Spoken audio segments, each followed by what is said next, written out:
Guys, let's talk about, well, one of many opinion polls that got a little bit exciting today for the lefties around the joint. Let's start with you here first, Corey. Supposedly support for coal-fired power stations has fallen from 72% to 57% in January among coalition voters. Apparently 37% of voters all over the shop believe that coal-fired power is the future.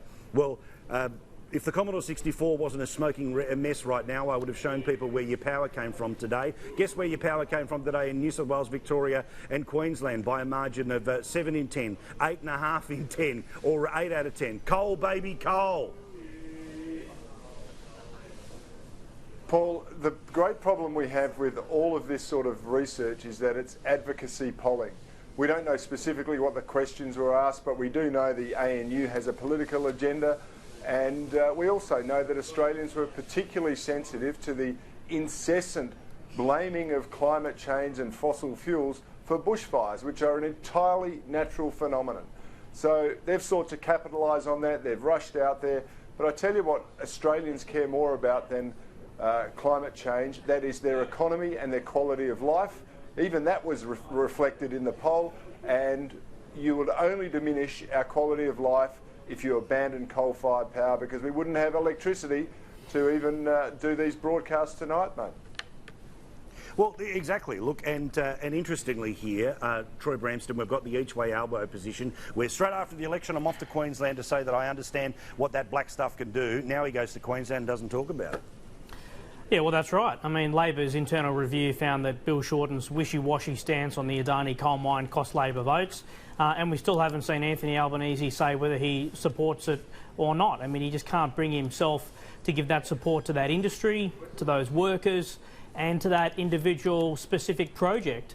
And we've seen Richard Marles as well get caught up in word games around this is not a role for us to approve a coal mine. It's up to the private sector to do these things. If it passes environmental approvals, then, you know, it can go ahead. So this is just all wordplay by a Labor Party that doesn't really yet understand where it's going. And that's why we've seen this ginger group, the Otis group, form around dinner time to talk about how Labor can get back to its roots, which is supporting working class people, aspirational voters, and some of these traditional industries which the Labor Party in 1891 was heavily based around, and also the trade union movement. So I'm not surprised that each-way elbow, as you call him, who represents an inter-city Sydney electorate, is struggling to find the right form of words that can reassure those what were traditional Labor voters that he's on their side.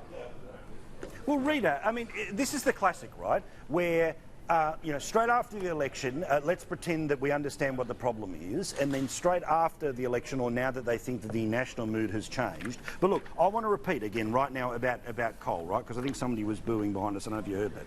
81% of the coal mix in New South Wales, power right now in New South Wales, is coming from coal. 80% in Queensland coming from coal, 80% in Victoria coming from coal. That's the national energy market. I was inspired by you, Mark Latham, and we're doing Where Did Your Power Come From every night. Well, it's a sensible thing to do, because I think a lot of people don't realise that. And if you strip that 80% out of the grid, we are descending into a third world nation. We need that. Unless you've got something that can replace it, like nuclear, then you're in a world of trouble. And we know renewables and batteries aren't going to be a replacement for that 80%, certainly not in the current environment. But this polling, really, even if you believe the numbers, there's nothing dramatically different. Before the election, around 40 to 43% said that the environment was a number one or number two factor for them in determining their vote. Now it's around 48, 49%. So to me, that's not a dramatic difference, and I would like to see a bit more of the polling terminology here and how they went about it to get these results, but I don't think there's anything here that would necessarily alarm the government.